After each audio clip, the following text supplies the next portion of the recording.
The professional cycling season is now some 8 weeks into the new year, and coming up, the two top classics of the spring, Paris-Roubaix in France and Leige Bastogne Liege in Belgium. Hi everyone, I'm Phil Liggett, and for the next 12 days I'm privileged to join the Motorola team and just see how a top-flight multi-million-dollar team faces up to what is a most important week on the world professional calendar. It is the spring classic time here in Northern Europe, and we're going to see them prepare for Paris-Roubaix, that's the hell of the north in northern France, and then down in the Belgian Ardennes where they will prepare and ride Leige Bastogne Liege. Two totally different classics and two of the oldest classics on the world calendar. Paris-Roubaix began in 1896, the Leige Bastogne Liege in 1894. One is over cobblestones in northern France, one is in the beautiful Ardennes where the hills are short but very steep, and two different types of cyclists are often called for. The Motorola team is a new team on the professional cycling circuit, and that's why I've chosen to try and follow them and see how they prepare. They're allowing us into all of their team meetings, providing we say we won't tell the other riders what they say during these very special private occasions. We'll also see how they prepare and talk to people like Andy Hampsten, the newcomer Phil Anderson, and of course the man who lost Paris-Roubaix by a millimetre last year, Steve Bauer. This is a team that has a lot of pressure on it. It's a new sponsor who wants to see results. Already Phil Anderson has given them two big race victories. Now can Steve Bauer win Paris-Roubaix? Or can Anderson or Hampsten come out and win Leige Bastogne Liege? We will feel that pressure. We will speak to these riders and the manager, and you will feel it with us.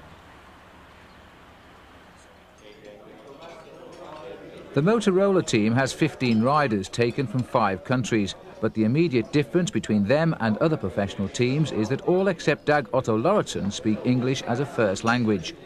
This winter, with a new sponsor to impress, team director Jim Okovits signed Australian Phil Anderson, who at 32 was seeking fresh pastures after 11 years as a professional. Okovits is a shrewd judge of man, and Anderson already had won both the Tour of the Mediterranean and the Sicilian Week. Anderson joined Steve Bauer a year after the Canadian left his Swiss team, and both are glad to have Englishman Sean Yates alongside them. John Tomac is in his second season after an exciting amateur career that included notable mountain bike success. And there's Frankie Andreu, a 1988 Olympian, of whom much is expected this year.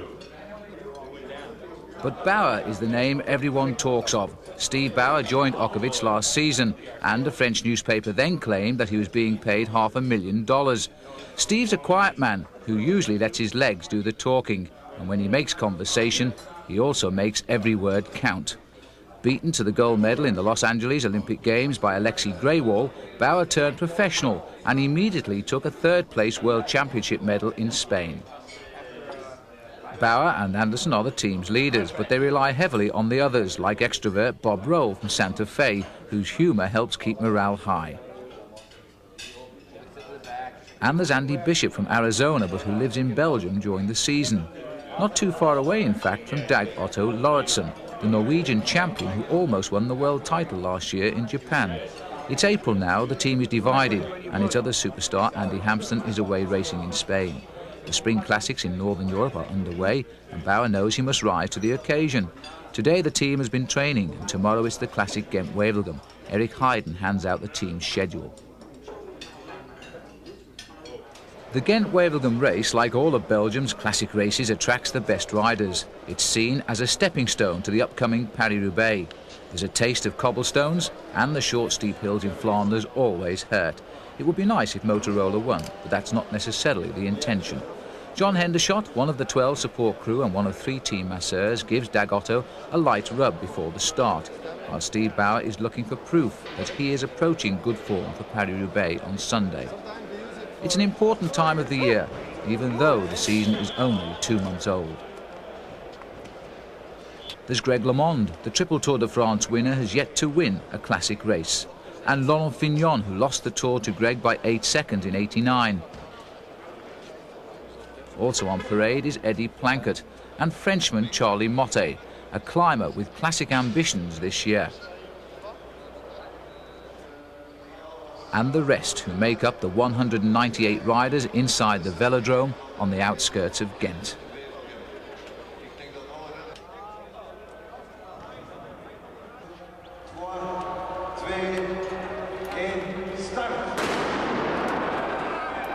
It's a novel start, but professional riders often get asked to do strange things. And with 5 hours to go, no one rushes for the door of the velodrome as they roll out into the chill Belgian air of springtime.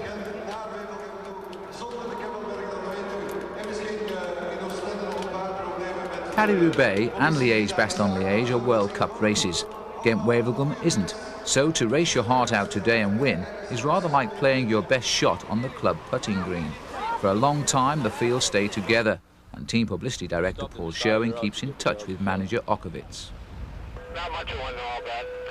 Not really. I'll see you later.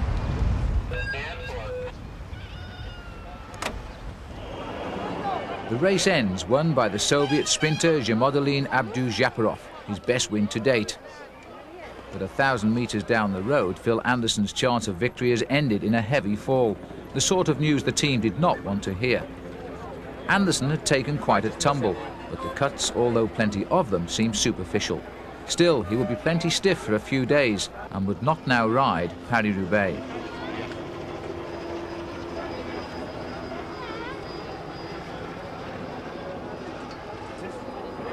Oh, Phil, man. Hey, John. My bike's just over here, man. Sitting there. You better watch out, somebody can snag it. Frankie Andreu had also ridden well, finishing 12th in the 210 kilometres classic, best of the team. Bob Roll, joined by his new wife, had found the race dangerous and was clearly unhappy. This was the last race before Paris-Roubaix, and it had not gone well. Even on the uphill, people were crashing. I never seen anything like it. It was dangerous. I never seen so many crashes. So in the beginning, it looked like you guys were just smooth. Yeah, we were taking it easy. They took it easy, but once they started going fast, Game over? it was a disaster. No, it was just dangerous because of the wind, you know.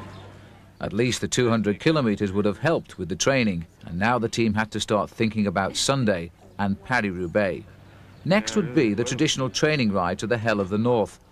At the team's headquarters in Hulstra, Belgium, George Noyes and Neil Lacey, the team mechanics, load the bicycles for the run into France. In Europe, a frontier is never far away, and most cyclists talk their own version of French, English or Dutch, the language spoken in Hulstra and the Flanders area of Belgium. And the new sponsorship from Motorola has an added bonus. Okovits can keep the office in the car. It's all mud. That'll be bad. There's no pavé, it's just all mud. It's like a dirt road. Well, pavé's just covered in crap. Oh, we'll be in trouble. Steve and Frankie study the thin lines on the map while they wait at Dag Otto Lauritsen's house. You have the map? Are you driving, Doc? Yeah. This is what we'll be going through.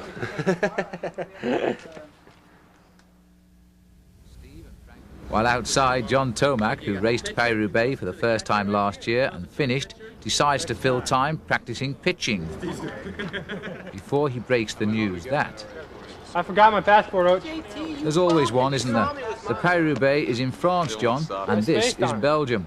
On a bike, the checkpoints ignore cyclists normally, but not when they are sat in cars. Hey, we're making a passport stop here on the corner. From the assembly point to the course is about 2 hours' drive. Bauer and Tomac travel together. I suppose you can ride from the forest to the finish, or you can drive from the forest for a while and then ride the final and ride home. What's it from the forest here? 100 Ks?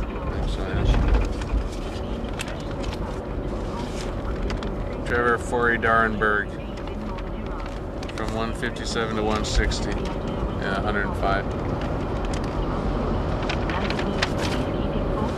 That's still quite a bit of pavé, huh? That's 40 kilometers of pavé from the forest, you know? It's quite a bit. My suggestion is... I can't believe we did the whole thing last year. My suggestion is we drive about...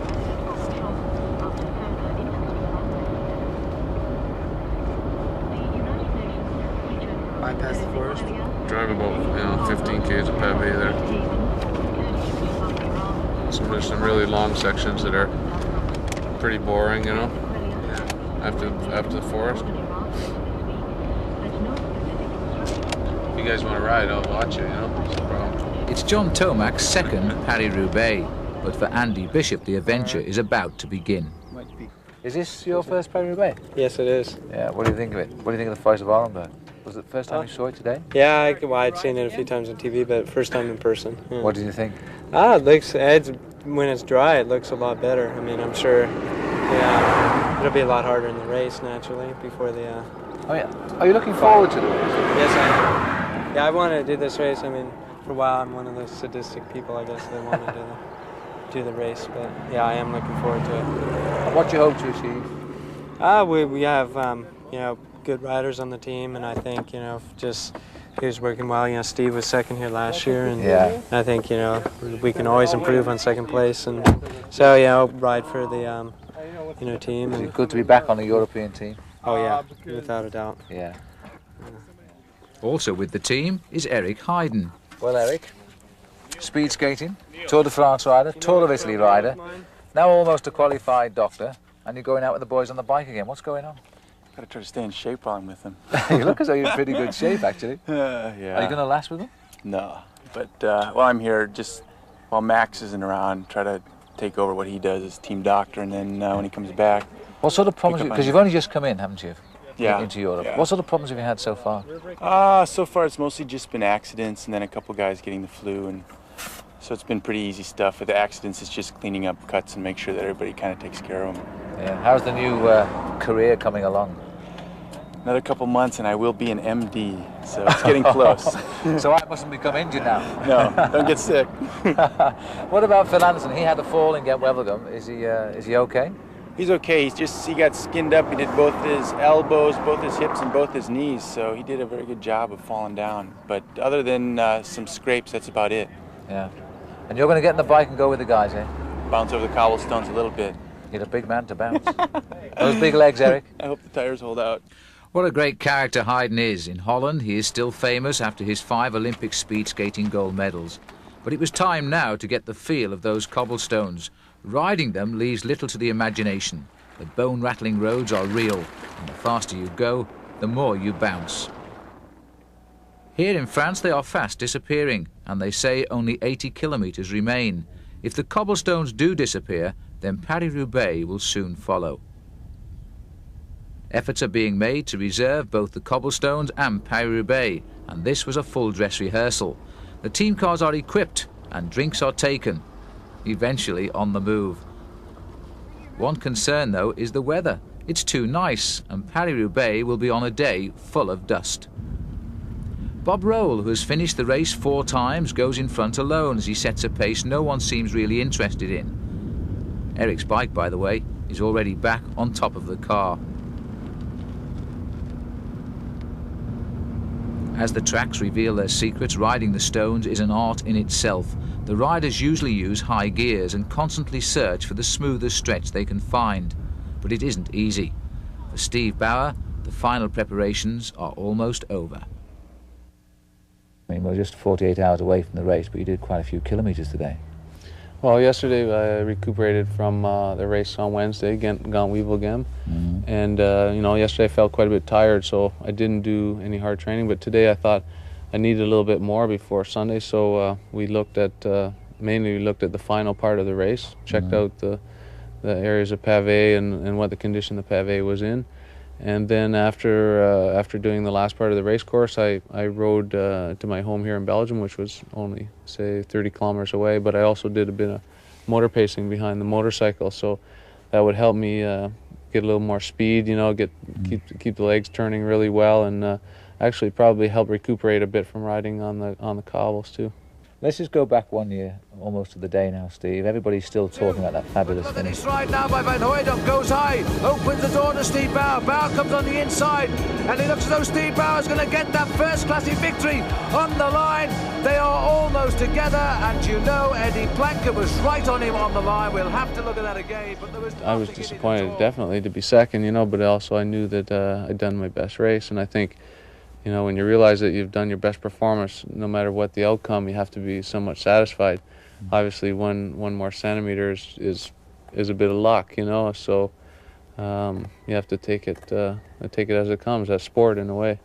Normally, when you hit a line together like that, you know if you've won or lost. Did you know, or did you still feel? No, I didn't really know, but I just had a sensation that it was probably because he was coming from behind that I thought that he might have got it, but. I was too close to really, to really realize. It was a cruel way to take defeat, but Steve Bauer had been part of the most exciting finish the race had ever seen. Later in the year, he was making news again, this time after taking the lead in the Tour de France from an early breakaway group on the very first day. His 4th place in the Tour in 1988 had made him a respected man, but when he escaped with 3 other riders last year, they were to swap the lead right until the final weekend. Bauer held on to the Maillot Jaune for 9 stages, until the hills eventually took their toll and he passed across to Frenchman Ronan Pensek. But before that happened, Bauer showed all of his qualities as a champion. He could lead a race and lead a team.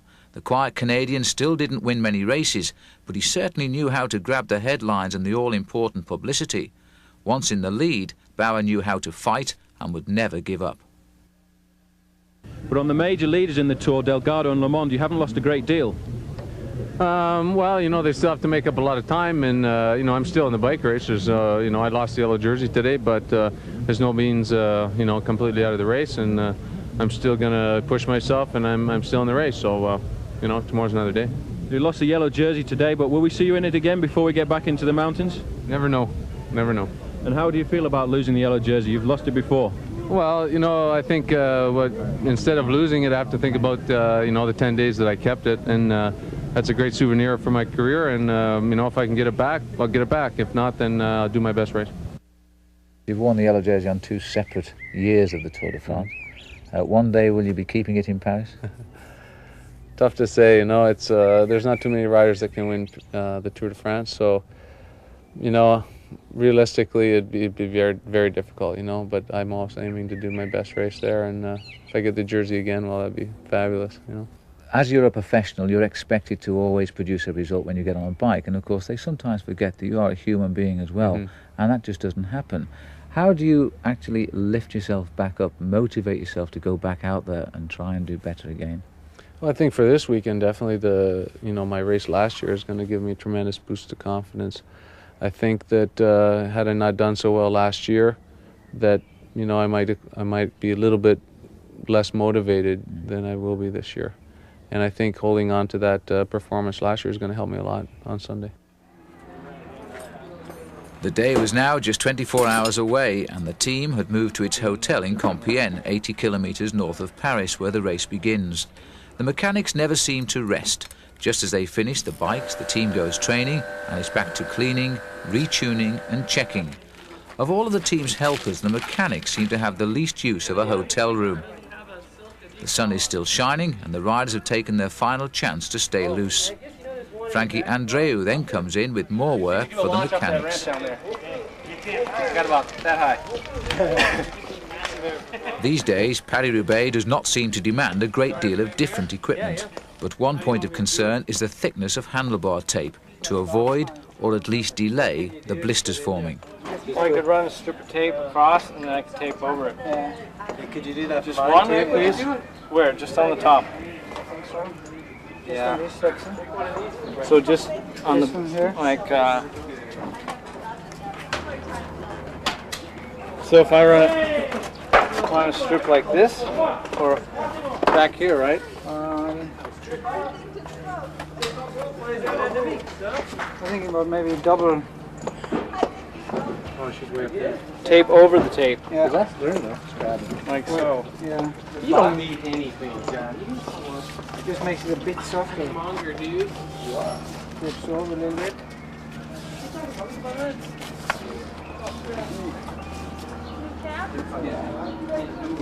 Huh? Okay. Top and bottom. Don't have to do it there. Not even here? No. Just on the top. I mean, you could do it there if you want, if you don't mind. I can do it wherever you want it. Yeah. Just do it all over. From like starting from about right here. Yeah. Yeah. Okay. Alright, you want extra tape? Ooh. I don't need extra tape.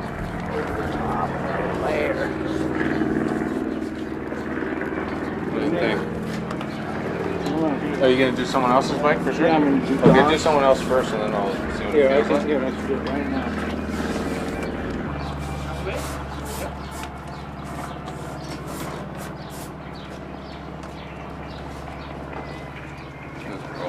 It does? Yeah, it feels big. No, just normal. So good. You know best. No, it's all in the hands anyway. You have to relax your hand. Yeah, I was going to ask you if you wanted maybe something different than 12-19. Seemed to work pretty good there, I don't know. Yeah, it seemed to work pretty good. What was the headwind? The boys seem to be spending more time than usual with the mechanics.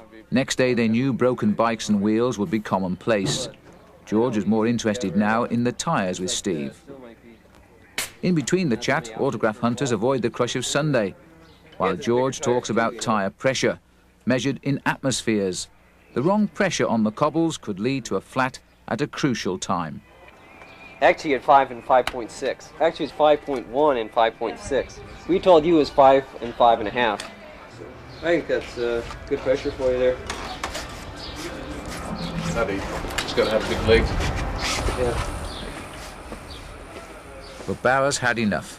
It's time for a massage. He leaves the mechanics to do what they do best every day of the season. The bicycle preparation will go on into the early hours of the morning.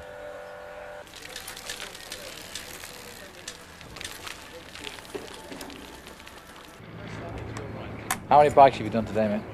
I don't even remember. I mean, it's not actually that many when you think of it. It's only like 16 bikes, but a million wheels, and it's just never ending. How many wheels do you carry on Paris-Roubaix? We're preparing like 30 pairs, and then we'll have 7 pairs in the car following, and then another 5 pairs in another car, and 5 pairs in another car, and then all the wheels the guys are using, and then all the wheels that are in the spare bikes all have to, and they're all with the special larger profile tire there. So that's like 60 tires to glue on just for one day, and then take them all off the next day. So For a race on Wednesday. For a race on Wednesday. Upstairs, the riders check in for a massage at a pre-booked time. It's important they are not late, as this throws the system into some disarray. Head masseur is Trudy Roberts, who has the job of taking the pain out of racing even before you have any.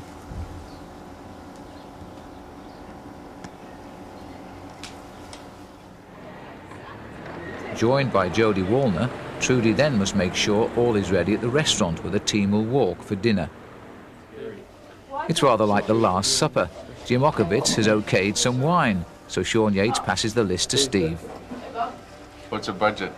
No budget, man. Still no one talks of Paris-Roubaix. If it wasn't for all the team cars parked around the streets outside, I might wonder if this was the right weekend. You picked the wine yet, Steve? It has a delicate bouquet. Fruity yet smoky.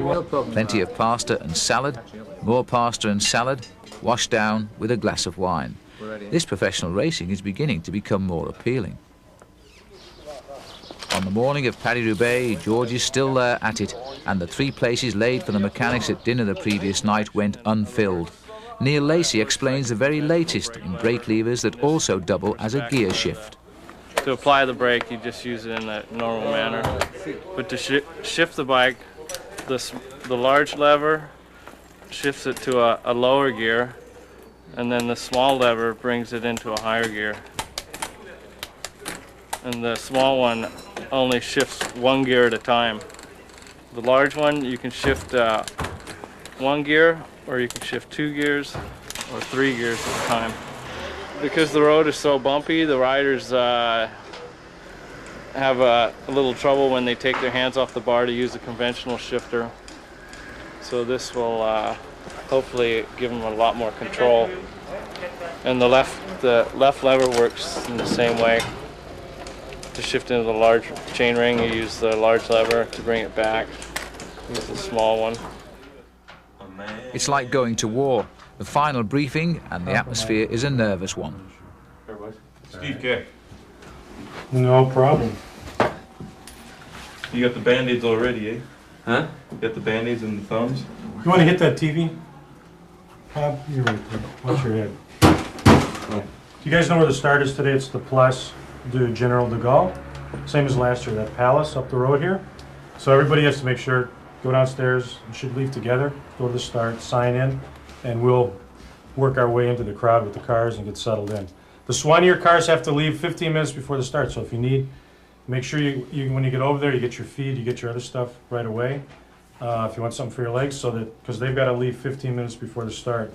You can also take a feed from the car after the first 50 kilometers until the last 20. The same procedure. Till 20 to go. Till 20 kilometers to go. You have to come behind the commissar's car to do that, unless you're in a group of 15 or less. Then you put your hand up and I go up to the group and I can give you something right out of the car. Unless the commissar tells me no, and then I won't give you anything. So do not throw your bottles away until you're absolutely sure I can hand you something. And so hang on to your bottle at least until I've handed it to you and it's a clear. The first 110 kilometers till we get to the first pavé, you know, Andy, you and Nathan are going to be 100% working with Steve. That means you stop for everything, for flats, for crashes. You get him his food. If he needs clothing, he wants to take something back, you keep him out of the wind. You got to cover him 100%. Holding it until you get to the first pavé. And Dag, you and Frankie should be like real watchful at the start for those early breaks that go. Also, you two guys, you and Frankie should be setting Steve up and bringing him to the front when we get near the pavé. All right, and setting him up in a good position so when he hits that pavé, he's in the first 20 or 30 riders. You know, wherever he wants to be, he should be there, and you guys should help him, keep him out of the wind, and get him up to a good position. All right, and then you're on your own. John, you, Sean, and Bob are going to pretty much ride your own race. Once you get to the pavé, it's all for Steve. You know, you got to stay up front. You should go in breaks if there's a break going. You know, like if Frankie or Doug or Andy or Nate, you're feeling good. You too, even though you've done this up to this point, if you haven't had to do too much work and things have gone pretty well, you should be up there as well. And in good position, riding at the front, and always keep an eye on Steve. And any problems, you got to stop right away and give up a wheel, and then bring him back to the position he's at. Okay? You don't even think about it. The first guy that sees him get a flat, you have to stop immediately, give him a wheel, because I'm going to be so far behind that, you know, it's going to be 5-10 minutes sometimes I'll be behind the group. So make sure you stop and then you wait for me. When you're in a break situation, remember this, and we've emphasized it all along. Don't overwork in the breakaway. You get into a break situation, only do as much work as everybody else is doing. Just come through, but don't drive the breakaway. You know, just do your bit. It's a long ways to the finish line, and I don't want anybody saying, yeah, I was in this break and I felt so good and I was working well, and then all of a sudden I blew. You know, I don't want to hear that tomorrow morning. You know, you're going to come into the velodrome, and when you got a lap and a half on the velodrome, it's a pretty big velodrome. Remember this, when you're sprinting, do what Steve did last year. You know, road riders always tend to drift in the last, when they're coming out of the turns. And if you come, there's always plenty of room underneath to come around. Don't necessarily do that, but keep an eye out for that opportunity. Because what happens is they're looking like this and they start to drift a little bit. The more they go like that, the farther up they go. And by the time they come out of the turn, they're already way out of the pole line and the pole's wide open. And you can stay in the pole, that's legal. When a guy drifts out, you can come underneath him once he leaves the pole. So just keep an eye out for that if you're in a sprint situation. Everyone puts on a brave face to prevent their real feelings becoming infectious. Jimokovic wants a result, and the riders know they must try and give him one. That briefing, though, was held an hour before the start. Now the riders have moved to the start line. There's a hint of rain, and the weather appears on the change. And the Sheila Griffin, Motorola's corporate director of advertising, she's flown in from Chicago. Just tell me, Sheila, why has Motorola become involved in cycle racing? I think because as we get into the emerging personal communications businesses, we want the Motorola name more well known to the general public. Well, let's hope after the day at least we've got Steve Bauer flying the flag. That's right, yeah. Steve Bauer certainly does the job for getting the Motorola name out there. You're basically happy with the start of the season? Phil Anderson's done very well. Yes, they've been performing very well. I think the quality of their performance, the endurance, the training, all of those things have factored in to start the season out very well. And for Andy Bishop, these cobblestones would not be just on television this time. Laurent Fignon's best finish was third in 1988. Perhaps today he'll get first. And there's defending champion Plankert, who looks happy, and Edwig van Hooijdonk from Belgium. They're both among the favourites today. And there's Marc Madiot, the last French winner in 1985. France doesn't win this race too often. Greg LeMond, who has fitted a pair of forks with shock absorbers on, it seems the most intelligent of all of the special equipment on show today.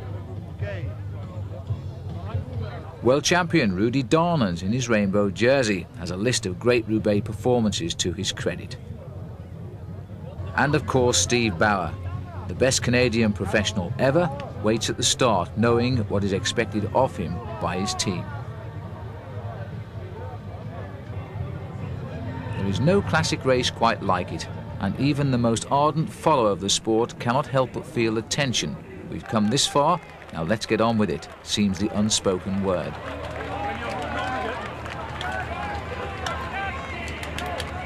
The race leaves Compiègne, and with strong winds and slight rain it will make a fast start. The 56 kilometres of cobbled roads and tracks don't start until Troisville. That comes after 100 kilometres. Then comes the forest of Arenberg. It's the first free-for-all, and from then on it's a matter of survival. There's a massive crowd waiting in the forest, a nature reserve that normally allows no wheeled transport other than bicycles. Who wants to take the car over this road anyway?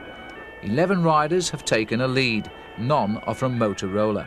But the chase had been long and hard, and at this point the escapers had been cut back from 5 minutes to just a minute. At the front is Gert Jacobs from Holland, leading the charge.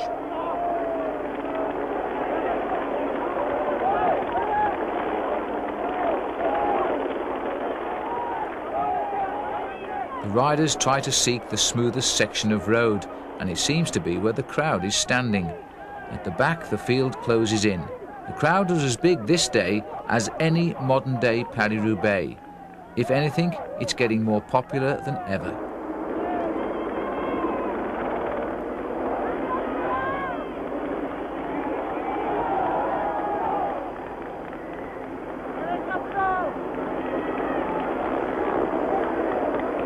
As the crowd stands back from the advancing leading group, the race behind was catching up. But two riders were already in trouble, Greg LeMond and Laurent Fignon. Both have punctured and are now trying to catch up. They're in the third group on the road.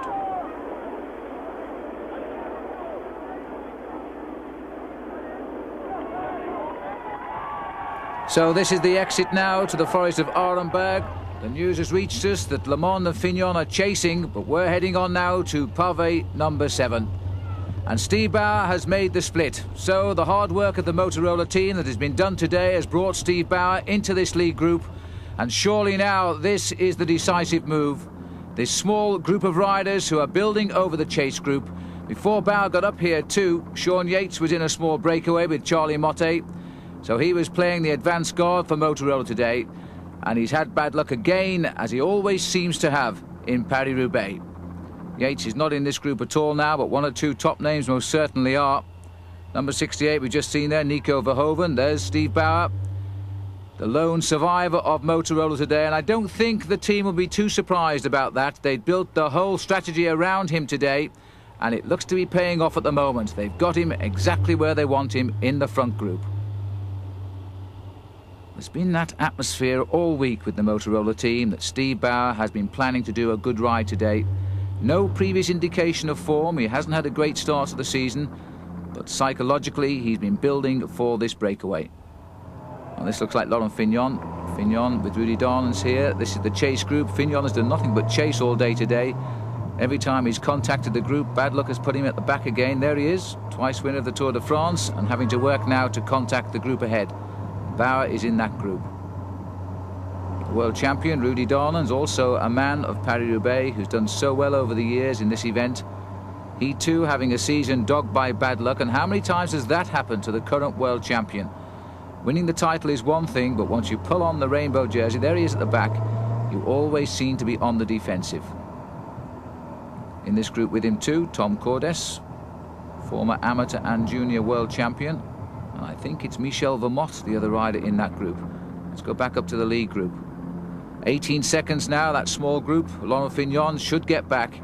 He's closing it down all of the time. And the crowds lining the route, showing the direction of the race. Well, it's a large group and the pressure has gone off a little bit at the front. There's every chance now. There's Dornan's on, Fignon is on, so they've caught up. The pressure's gone off a little bit. Jean-Marie Vamper's number 8, the winner a couple of years ago of Paris-Roubaix, 5th last year and in the decisive move again. Well, Dornan's there sort of indicating to Fignon, we've made it back. And a little bit of relief, I would think, if we could see the face of Rudy. And now the pressure is off at the front. This is the first big selection in Paris-Roubaix this year. They have chased down the Forest of Arenberg and the strong men have regrouped at the front. Bauer in the centre of the group. Fignon is here too, so too Adrie van der Poel.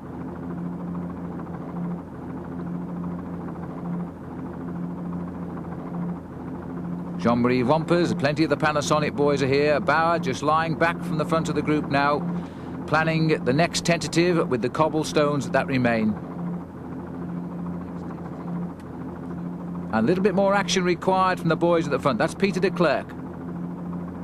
Well, the crowd has seen a great classic Paris-Roubaix this year, and this now is Hendrik Redant, who's trying to go for home for Belgium, just in the manner of the old days when Eddy Merckx used to win this race. And now Hendrik Redant, certainly not quite as fashionable in his time as Eddy Merckx was a few years back, but Redant trying to leave this chase group. He's got a teammate in the group too, Peter de Klerk.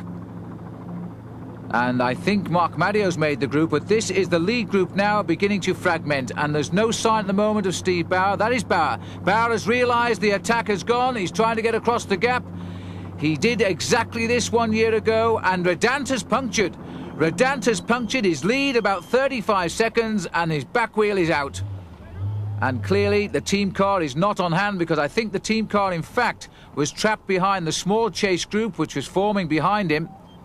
And here they are, and this is Peter de Klerk sitting at the back, the teammate who thought he was defending the lead of Redant, and now he's going to come round and find him standing on the roadside.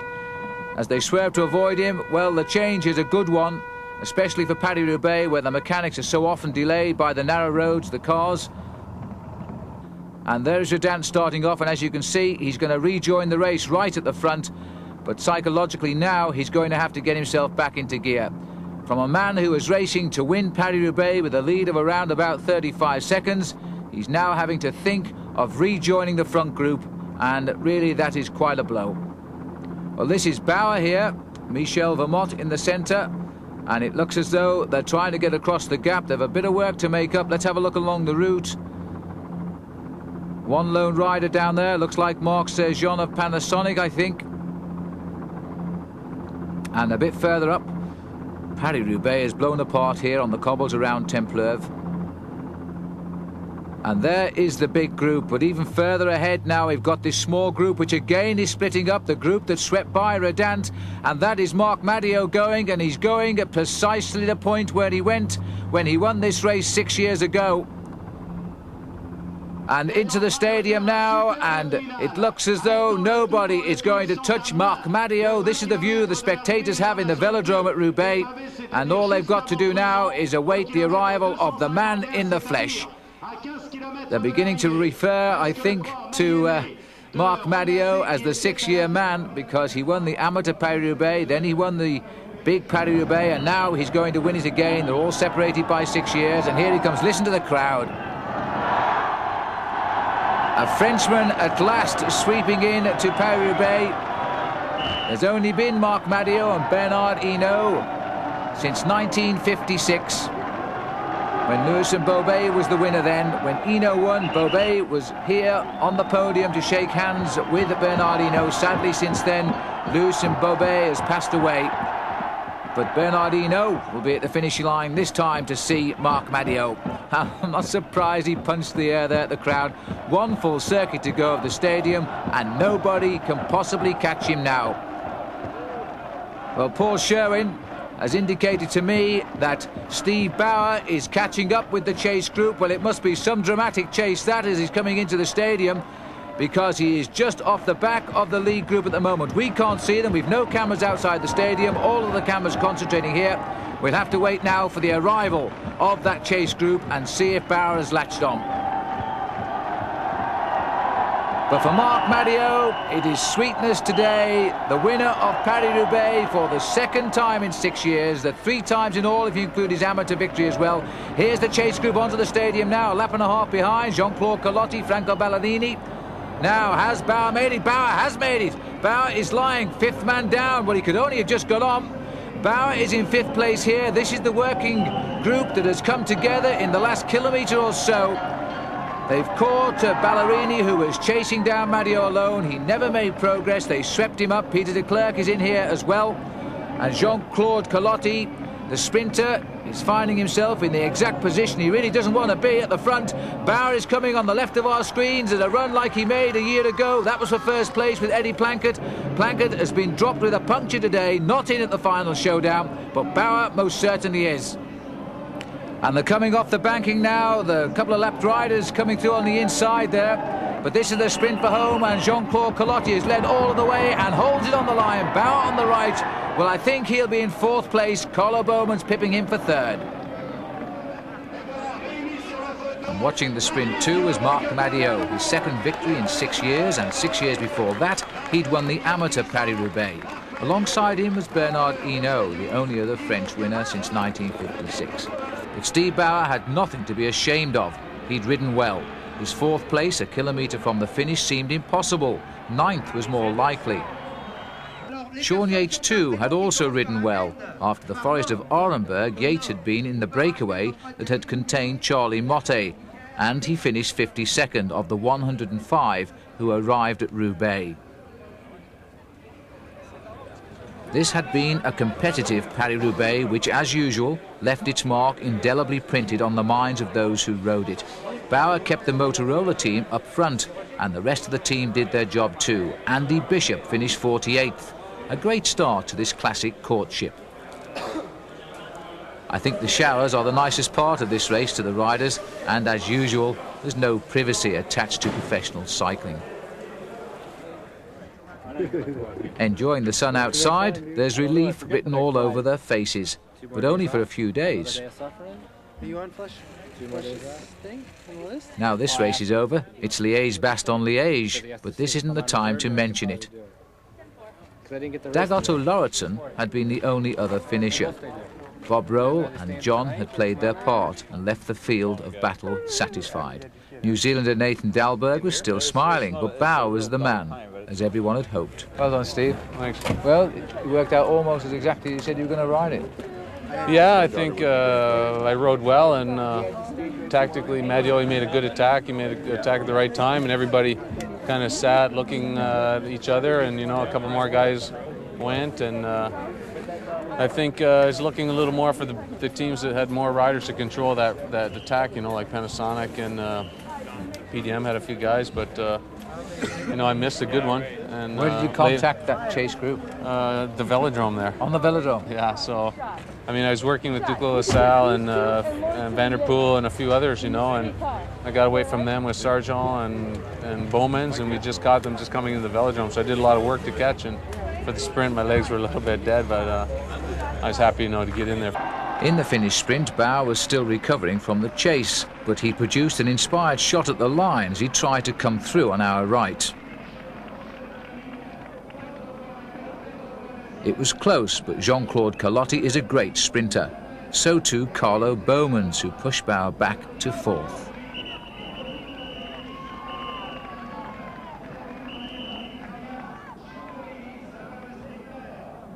Next morning, it's back to the office for the backup team. The Paris-Roubaix is now history, and sights are fine-tuned on Leige Bastogne Liege, the next target. Running a top professional team requires expertise in administration, bicycle equipment, and a medical knowledge, and the ability to stay one step ahead too. It's no good on the day finding someone forgot to order the wet weather wear. A professional team can now cost up to $6 million a year to run, but a successful team brings in more than that in public awareness of the product it endorses. Racing equipment is expensive. A wheel can cost $2,000, and a bicycle is worth up to $5,000. Tyres, when flatted, are thrown away or used for training if repaired. John Hendershot, affectionately known by the team as Shot, has to keep his medical shelves fully stocked at Hulstra. Over here we have the vitamins that each rider takes. Our sponsor NutriQuest right now is computerizing their nutritional programs.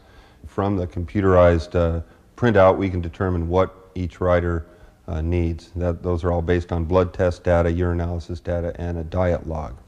Over here we have a variety of homeopathic remedies that we use also. Each item is researched and there are no ingredients presently on any banned list. Here are musettes that each rider receives during the race itself. Sometimes they'll receive one of these in a race, sometimes two. And in those musettes we include a variety of different foods, from glucose replacement fluids like Extran, essentially that's what we've gone to this year, to energy bars, a bar like, for example, a power bar. Those are very compatible with these liquid glucose drinks. NutriQuest, our nutrition sponsor, supplies us with a drink mix, and those drink mixes are also very compatible with the liquid glucose drinks that most teams are going to. And there's the rest of the team equipment. Shoes with their special bindings, plenty of racing jerseys with long sleeves for the cold and short for the summer, and sunglasses too with lenses that can be changed. For example, they'll use clear on a day when there's just a likelihood of grit in the eye. Hard shell helmets compulsory in America, but not so in Europe. Motorola branding is everywhere, and when the riders throw items away, the kids will pick them up. You're looking really great, Jim. The first 5 miles I got in for a bad day here. Did you drop them also? Did they drop you? After a pleasurable ride with Jim Okovits and Eric Heiden, Dag Otto Lauritsen had arrived at base with his family. A chance for me to discuss his greatest disappointment. That's the worst crash in my life. Do you really feel it cost you the world title? I think so. Yeah. I have to believe that too, but I think I had a good chance to beat both of those guys. What happened? And I think maybe Dons wouldn't have been there if we didn't crash, because we was like we lost 30 seconds. Yeah. Or if he would have been there, we would have been 3 guys, and I still think I had a decent chance to win, but I for sure would have a chance to have a medal. So it's... At the moment it was bad, but I think later when I really knew what I lost, then it was worse. I was riding halfway up the hill because I attacked from the other guys, and he was the only one to come with, and I just let him through, and he rode for 50 meters, 100 meters, and I looked back on the switchbacks down there, and Dons was coming up to Gaillard. Gaillard was dropped from us, so Dons couldn't ride then. But he thought that Dons was riding to chase him, so he was mad at him. So he was screaming, and then he had one hand off, and he turned around, and it was very steep, so there was nothing to do. I was first on the bike again before him, but then my chain was stuck in between, so I couldn't get it. I couldn't start. So I had to go off again, and then by that time everybody was gone.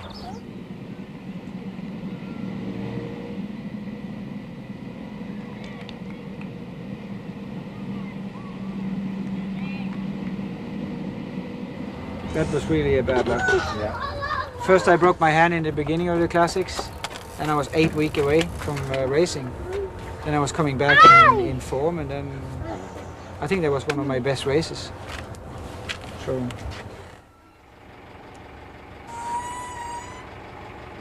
Before Leige Bastogne Liege on Sunday, there is one more Belgian classic, the Fleche Wallonne. George is first to head off towards Spa in the Belgian Ardennes. This race is important to the team as a stepping stone to Leige Bastogne Liege, as it covers some of the same roads. But I've taken the chance to call on Eddy Merckx at his bicycle factory near Brussels Airport. This legendary cyclist still has no equal in the racing world today. Ah ben, ils seront pratiquement faits, je les envoie demain ou plus tard. Ouais. D'accord, ouais, bébé. Eddie, the Motorola is a new sponsor in the sport. It's a multi-million-dollar sponsor now, and you're helping the sponsorship with the provision of Eddy Merckx bicycles. How many teams do you actually sponsor in the sport? We are sponsoring 4 professional teams, but I think the Motorola is the most prestigious team. Why is that, Eddie? It's because it's American? It's different to all of the others? I think it's first because it's American, and I think also because Motorola is a very big name in the business. And for me, it's very exciting to sponsor with the Motorola team.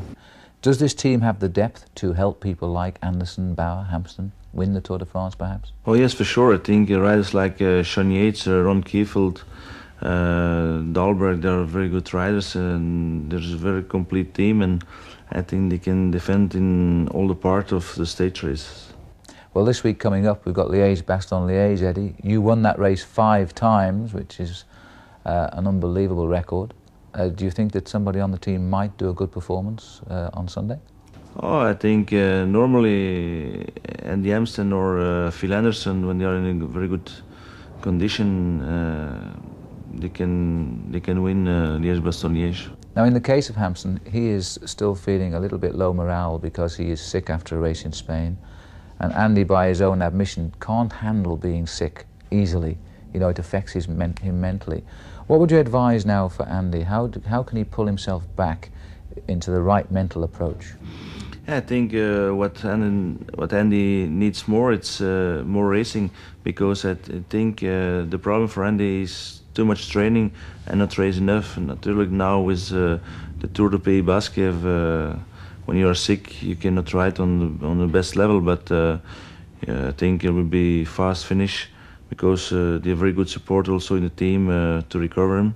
And then also now with the Fleche Wallonne and Liège Bastogne Liège after them, it must be back the good Amstel. Merckx himself still rides his bicycle, and shortly after our interview he was off to the south of France with some friends to ride 120 kilometres a day and drink some fine French wine in the evening. His 525 victories between 1965 and his retirement in 1978 included all of the world's major races, except Paris Tour. Most of his victories came alone, in champion style. He lived up to his nickname, the Cannibal, and ate them all alive. It sounds a silly question, but why was it you who was chosen to be such a fantastic athlete? Yeah, I think that's natural. I think my parents make me like that, and they give me maybe some more physical ability, yes.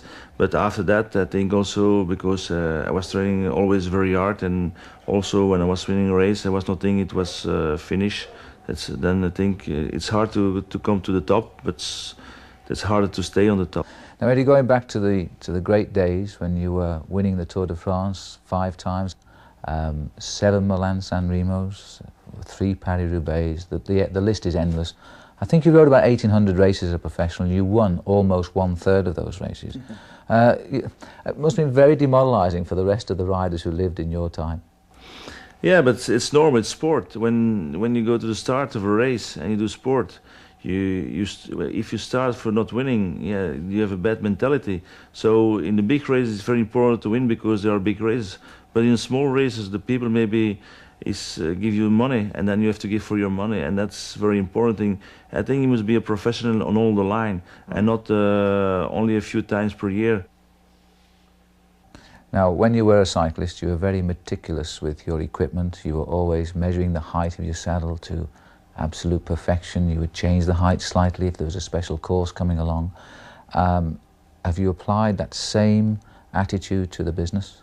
Oh yeah, sure. When some people come here to measure, and also with the Motorola team, I remember the first time I was going there, and then when I see a rider that is not staying so well on the bike, I try to change them and try to convince them to have another position, because I think it's very important also to have a good position on the bike. The progress in the sport since you were a cyclist has advanced so quickly in the aerodynamics, the lightness of the machines. I mean, what would you have done, Eddie, if you'd have had a bike like this when you were a cyclist? One more races? Yeah, but no, one more race now, because in the time I was riding, the riders have the same bikes than I have, and so now also the riders have the same bike, so it's making not much different, I think so. But the one thing, of course, the hour record, Eddie, which was yours, and then Moser came along with a crazy bicycle and takes away your record. Did you feel bad about that? No, it's a new technology. It's not more the same. Now you can compare the 2 records. The one is with the traditional bike, and the other one is with the new technology, and so that's different. Let's go back then, Eddie, to when you were a cyclist. I can remember you racing, and I once remember a cyclist saying to me at the Amstel Gold Race, that when I said to him, who will win today? And the rider said to me, if Eddie Merckx has decided he wants to win this race, then Eddie will win this race. That is the power you had over the finest cyclists of that time. I mean, did you feel the pressure was on you every time you went to a race, that you must perform so good for the people? Oh yes, but people, it's never enough for the people now, but the pressure was always, it's why it's so difficult to stay for many years on the top, and that's why also I stopped on 33 years, because the pressure was so high, and it's not physical that you cannot do more, but the pressure is too high, and then one time it's better that you stop. This, of course, is something which is the Motorola team is now facing. It's a new multi-million-dollar sponsor. They have to prove to that sponsor in 1 year that they are good, and therefore results in the pressure. And it's difficult for a team now, isn't it? No, I think they have also good riders. They have very good experience, and also they have good manager in the team. I think it's a very good complete team, and they have all very good results in the beginning of the season. Like Phil Anderson was winning the Tour Mediterranean, and also in Sicily week, and they have good results. And I think they will have also very good results, like in the Tour of Switzerland, Tour de France, and I hope that Motorola will be very happy, because I think the American professional team in Europe is very considered, and it's something other than European team. Eddie Merckx remains an expert in his field. His bicycles bear his personal touches, and he is always looking for the innovation.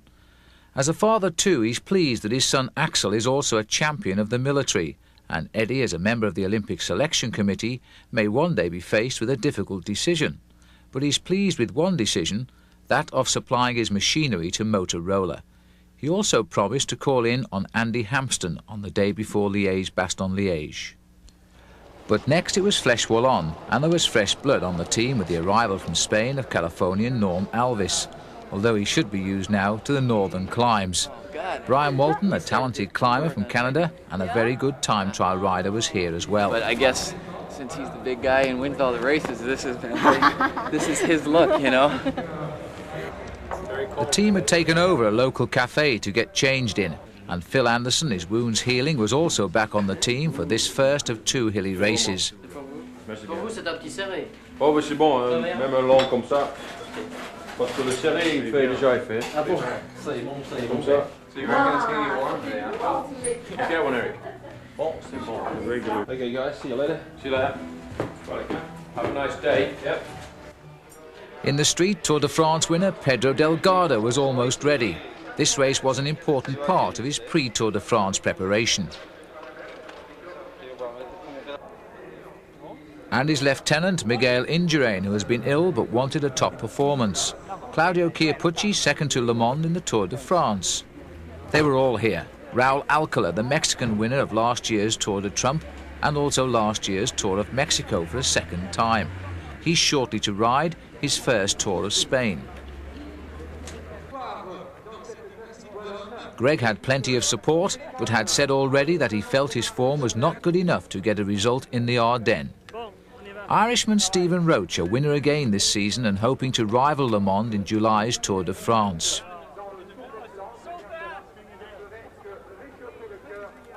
Time for a joke. With snow, rain and sleet forecast, the field makes ready. This race is famous for its ascent of the Mer de Huy, a brute of a hill in the finishing town to be climbed this year 4 times.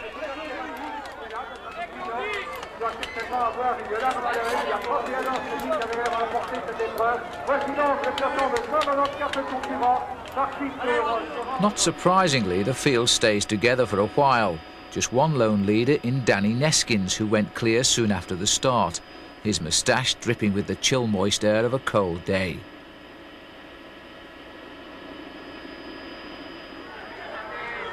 But on the first climb of the wall, there were signs of fatigue, and soon the field would break up completely. Both Phil Anderson and Brian Walton are well to the fore, but Andy Hampsten was already in trouble. Il doit précéder de quelques secondes lors de tête d'Andy Neskins. There were two clear favourites, the Italian and defending champion Moreno Argentin and Belgian champion Claude Coquillon, who had prepared especially for this race and the Leige Bastogne Liege Classic. He was born in the region and retires this season, and he's made no secret of his desire to win both races. But in the end, victory went to Moreno Argentin. He broke away 70 kilometres from the finish, fell off, remounted and then won alone. There was some consolation though for Claude Coquillon, because he finished in the second group and in second place. It had not been a great day for the team and only Anderson could finish, but he did make the top 20. Steve Bauer had missed Fleche Wallonne and joined the team the next day at the Liège base. Professionals like Dag Otto were hoping for a change of form. What did it take to actually bring yourself onto form? I mean, you know yourself so well, you know how to do it, but I mean, how do you know when it's all going to happen? Normally I should have been in form a long time ago, because normally I'm always good in the classics. But this year I've been suffering from illness since September, October, so that has kept me back, and I've been suffering much more than I should do. So that was hard for my morale and everything, but now it seems like I've got the right medicine and everything, so I'm on the right track now. But I'm still a bit behind usual form. So for Leige Bastogne Liege, Dag, what do you expect from yourself? For myself, I expect to do as good as I can for Phil, and I hope I can do better in Amstel. Yeah. But I don't expect to be in the top 10 or top 15 in Liège. I think Phil has a very good chance there. Yeah. Well, let's hope so. And what about Andy Hampsten, twice winner of the Tour of Switzerland and third in the Tour of Italy? The American has been ill in Spain. His morale is low. Andy, you're coming in for Liège Bastogne Liège. You were spared the agony of Paris-Roubaix. How are you feeling after your sickness in Spain? I haven't quite bounced back on Wednesday in the Fleche Wallonne. Really, the body wasn't there. So, you know, just the important thing now is, since the flu's a bit of a mystery to me, to just keep training and let my body recover. But if it does come around, you know, make the most of it. If it comes around by Sunday for Liège Bastogne Liège, all the better. Yeah. But it's your type of course, really, isn't it? Yeah, it is. You know, I've never quite done as well in the race as I would have liked to. April seems to be a tough month for me. Yeah. But it's very good. You know, I've got to know the hills pretty well now, and you know, it's a great race for me to try to prove something. Are you a guy for the warmer weather? I mean, you always come good in midsummer, like. Yeah, there's a lot of riders don't like it. It's not until May that my form really comes around. Even though the races are good for me, even though I, you know, motivate myself and try to get up for them, it's never really happened. Yeah. It'd be nice if it did, because they are real good races for me. Now, Fleche Wallonne yesterday, the weather was really grim. It wasn't very pleasant. It's definitely a spring day. It's when you don't want to be a professional bike rider. Yeah, it's not the kind of day one plans his career. So what did you give up yesterday? Yeah, I just fell off the pace, and there's nothing I could do with probably 70 kilometers to go, which is a pretty bad indication. I mean, some of the young lads watching this will think Andy Hampsten never gets tired. You know, you can't fall off the pace because you've been fourth in the Tour de France, but you suffer just like the rest of them. It's up and down, you know, and you know, the better I do, I just raise my standards. So then when I'm not doing as well, it's twice as hard. Yeah. And today you're going out with the boys? Yeah, it looks like we're going to do all the last hills in the Liège Bastogne, and it should be 150 Ks or so, and it'll be good to put them all together and just really to get my mind in the right frame. It's a bit longer, but it's a lot like warming up for a time trial to really go over the whole course, and then when it comes time to do it in the race, then we already know it. First though, it's off from Liège by car and along the auto route to Bastogne, and then the team will ride back over the route, taking special note of the two new hills on the course. One of the hardest is La Redoute, and after 4 hours the riders were back in view. Ron Kiefel on the left had flown in from America. No time to rest, as he's needed for Sunday. The former US champ is a valued member of the team, while alongside him is Andy Hampsten, a superb climber, if only he can attune himself in time for the big day. And behind is Mike Carter, a real talent, but still feeling his way around at this level of racing.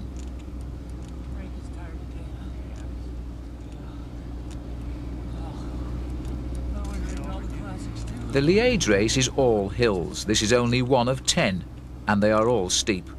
The Motorola team wasn't the only one checking the route out either. Charlie Motte had passed by earlier with his French RMO team, and Argentin, the winner of Fleche Wallonne and favoured to win again, had led his Ariostia squad by.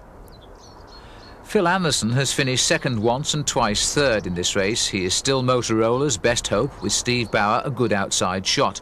Again, they will be the team's leaders, and the rest must help when possible. The weather had changed too. It's cold now and has been all week, and the Ardennes can be very cruel in bad weather. When Bernard Hinault won here in 1980, he finished like a snowman and was one of only a handful to complete the course. So, after the stars had gone by, there was me. All I seemed to be doing this week was following the team around. I was beginning to think that making this video was not such a good idea. You know, keeping up with these guys in the Motorola team is kind of hard, and so it should be, because after all, they're the best bike riders in the world. Today they've ridden 180 kilometres. We're just 2 days away from Leige Bastogne Liege. This is La Redoute, one of the most famous climbs on this classic, and it comes just before the finish. One more big climb to come called the Côte des Forges. And you know, this hill and the next hill is where the climbers put home the killer instinct. This is where they springboard to victory. Now this year, Phil Anderson has joined the Motorola team, and also Steve Bauer. He didn't ride in Fleche Wallonne yesterday, he's back too. He had a great ride in Paris-Roubaix. Now we look for a good ride in the Ardennes. There's also Andy Hampsten. There's a big question mark on Andy. Is he well now after sickness in Spain? We're going to find out. The boys have gone. I'm now going to have to catch up with them, and then we'll see what they've got to say about the Battle of the Ardennes still to come. Oh, there was in fact 2 hills to come, and the other was the Côte d'Ornay, but the team kindly waited for me. Ron Kiefel on the left seemed intent to ride out his jet lag, and Andy was with him. For the rest of the ride they stayed at the front. I followed, looking forward to dinner.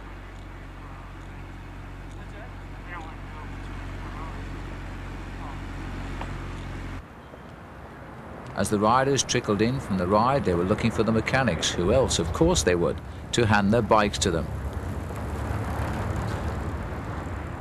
And Eddie Merckx, as promised, travelled to the Ardennes to speak with Andy Hampsten.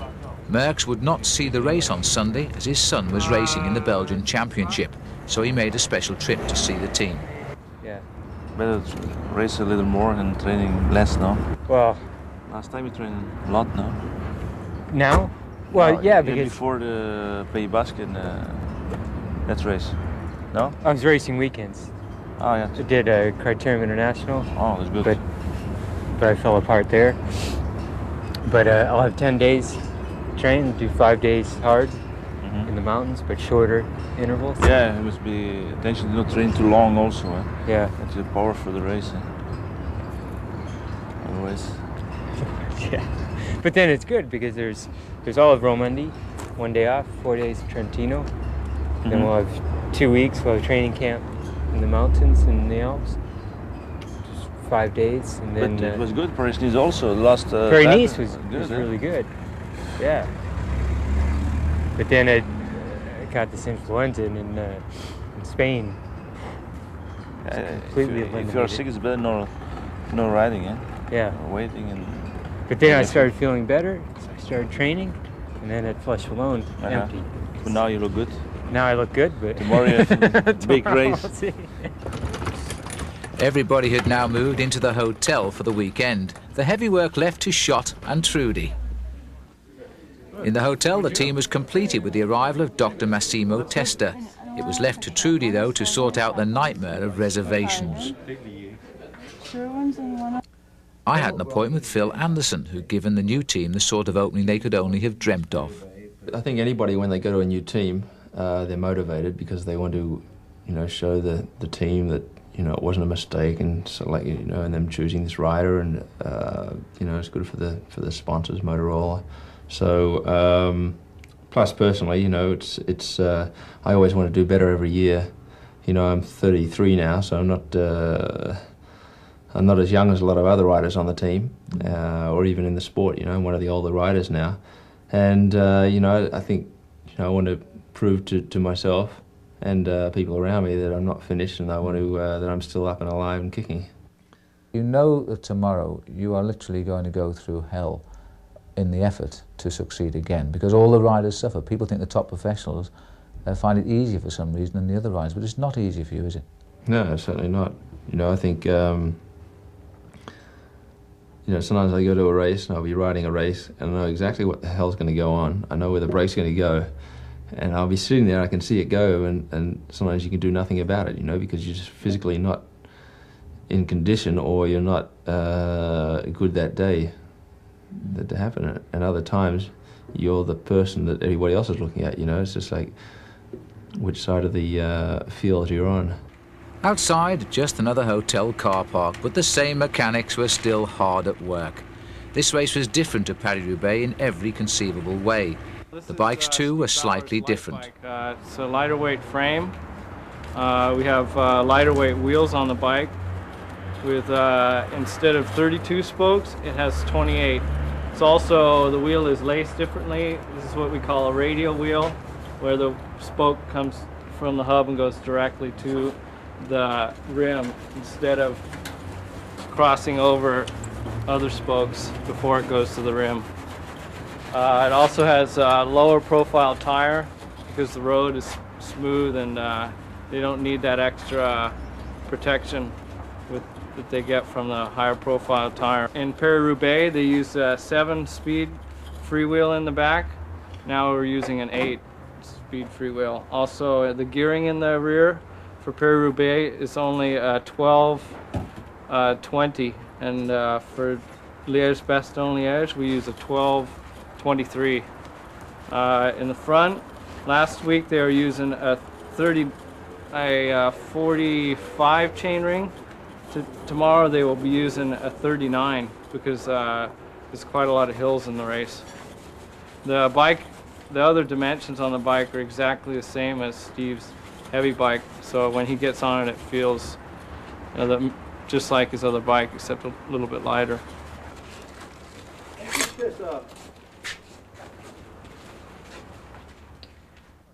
Now, Jim has just told us that your job in Leige Bastogne Liege is not to finish, but he's given you some special work to do at the start, so I guess that's the job as a professional.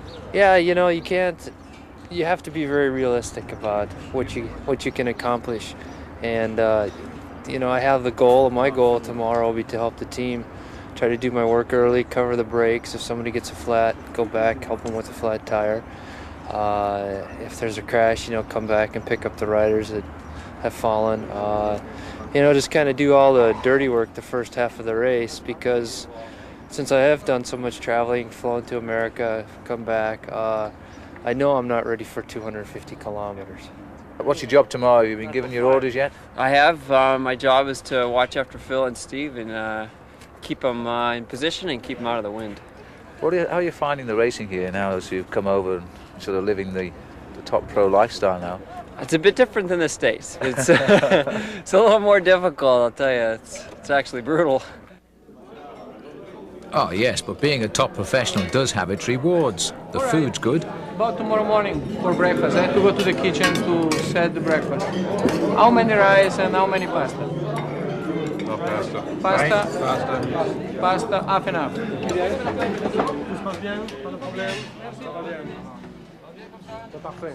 Max Tester is now in the kitchen with the chef de cuisine discussing menus for the riders. Diet is important, plenty of carbohydrate is required, and pasta is favoured. The only question, how do you eat it at 7 o'clock in the morning? When you're in the middle of eating one meal, you've got to decide what you want for the next. The Motorola team were staying in the same hotel as Pedro Delgado's squad and Stephen Roach's Belgian team, but they all ate in separate areas. On race day, the mechanics, who else, were first outside, and George was as enthusiastic as ever. Neil checked the wheels and George oiled the chains. While inside, Jim Okovits was giving his team briefing, 1 hour to go. At the start of the race today, Carrera and Ario Stay control a lot of the race, the first part of the race, and they're not going to let brakes go away and get a lot of time. I think that they're in a good position to do well in the race today, and the teams are going to control a lot of that stuff.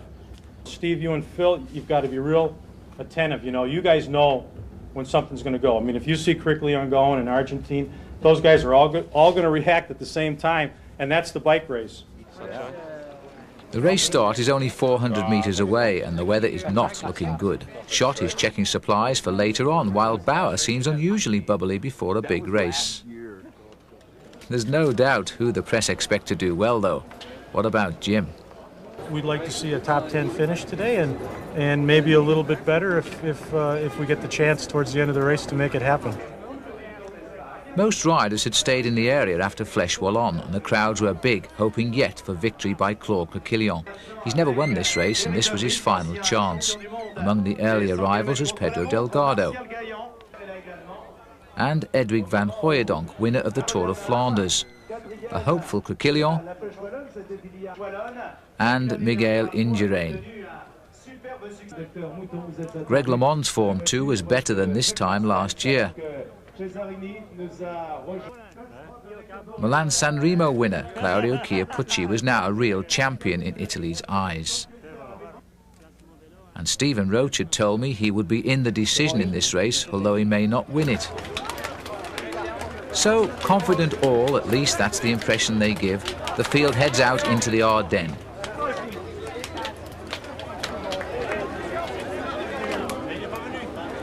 It's a beautiful countryside that has been ripped apart by world wars, and American tanks still stand in Bastogne as a symbol of freedom. For a while the race keeps together, but soon...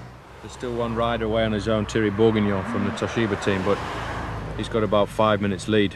But as we start to get into this zone here, we've got lots more climbs. And I think he's been away for so long, he's going to start to get tired. And the race will speed up behind, and I think we're going to catch him. We've got most of our boys still at the front of the race, so, you know, there's a long way to go.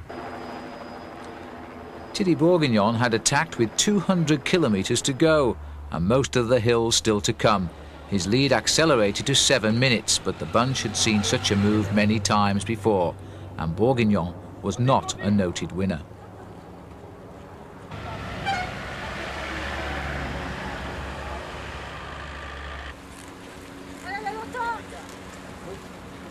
The Motorola team were under pressure, but who wasn't as the pace was stepped up in what turned out to be a very aggressive race. Andy Hampston was still without morale, and retirement seemed the only answer. He could only hope for better days to come.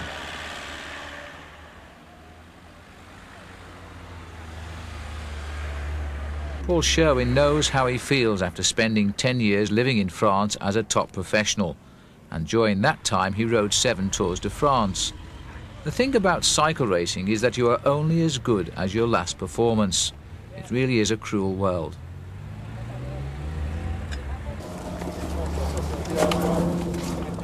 Do you want dry towels wrapped around you?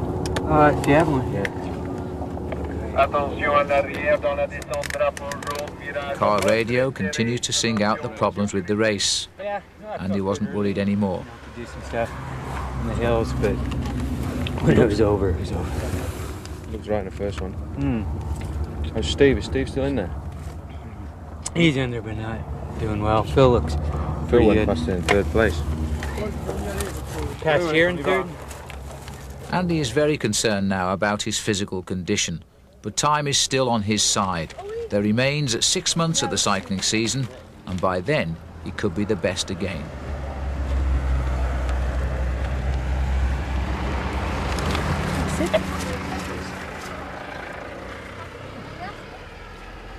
The race leaders are heading now towards La Redoute, and the group in front is now 10 strong. Argentin is there, so too Critérium, but Anderson, the only team hope left with a chance, is chasing in a group a minute behind. This is Critérium's final chance to win, and he attacks after Rolf Sorensen, who has already taken a 30 seconds lead. Sherwin is already at the finish. Leige Bastogne Liege is about to finish. You're the publicity director. What are you going to say about the team today? Well, not had the most successful day in the world today, but Phil's in the second group, and it looks as if they might just catch the group in front. So we'll have to see how they perform. But it's not been a brilliant day for us from a publicity point of view. Well, you've ridden this race, Paul. You've ridden 7 Tours de France. You know the ups and downs of professional cycling, don't you? I do. You know, you have good days, you have bad days. We've had some very good days up to now. We've had a couple of hard days so far, but I mean the season's a very long one. and we've already had quite a big bite at the cake. And in the sprint for the finish, Critérium had been joined. He'd been joined by Indurain, Sorensen and Argentin. Yet the Belgian tried to say farewell in the best way possible. But again he was beaten by Moreno Argentin for the second time in 4 days.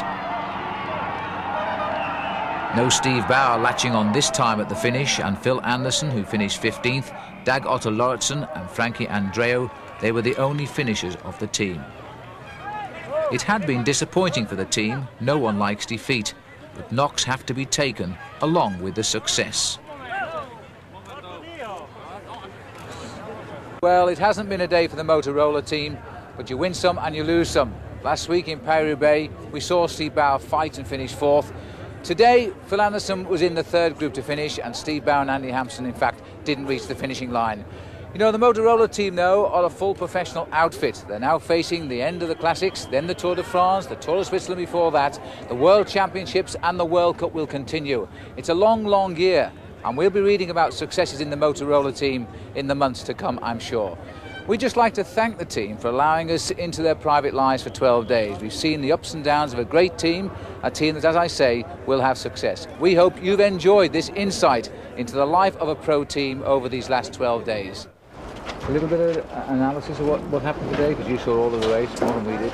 Well, I didn't see that much of the race, but I did see some of it. I think the race was pretty much like we said it was going to be. It was kind of controlled at the start. The speed was high all day, yeah, but it was pretty much controlled by the big teams, and the race really started in La Roche, and there was a few attacks up the climb, and that was Critérium's first time when he went. And well, Phil Anderson was reading it well at one point. Well, I think he read it well all day. You know, it's a difficult race to read 100%. I think he was very close to reading it 100%, but you also have to have the legs to make it. Yeah. And I think that he was with the group that was just right there, but didn't quite make it. You know, they stayed at a minute for the last 80 kilometers, so they were definitely in the race. It's just that they didn't have just that little bit of extra to make up that difference. So you're not going to go back to the team tonight and shout at them too much? No, I don't think so. No. You're quite pleased then with the Spring Classic so far? I think that we need to make some improvements. I'm not going to say it's 100%. We're 100% satisfied with what we're seeing right now. I think Phil is doing an excellent job, and he was about, I'd say, 15th today. Yeah. So I think he did an excellent job. We've got to get the other guys a little bit more consistent. What happened to Steve Bauer today? I haven't talked to him yet. No, so he didn't finish, did he? He didn't finish, no. Okay. So now, where do you go from here, Jim? From here, we're going to be getting ready for Amstel Gold. We'll be doing training up there on Tuesday on the course, because it's a new finish this year. Right. And